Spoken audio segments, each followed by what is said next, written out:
ভাই আমরা দুই চাষা বাইসতে বসি বাড়াইছি।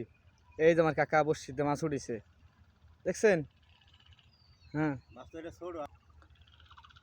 আড়া পাইছি, এই যে দেখছেন আড়া পাইছি, মাছ পাইছি ভাই মেলাডি। এই যে আমার কাকা খালে এসেছিলাম বসি পাওয়ার জন্য ভাই, খুবই সুন্দর লাগতেছে মাছ মারায়।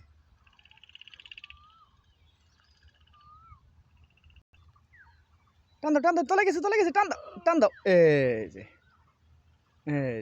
আড়া উঠেছে। পুরি তো হ্যাঁ, পুরি তো জাতের পুরি রে, কত ডকালা ডকালা পুরি, নলা সাইজ না কাতলের সাইজ। তা যাই হোক, দেখি কাকা কি মাছ পাইছি আমরা। আমরা চলে যাবো এখন। 1 ঘন্টা হয়েছে আইছি। এই যে দেখছেন ভাই পুরি মাছ সেই ভাই, এই যে মেলা মাছ বুঝছেন পাইছি, খুব সুন্দর।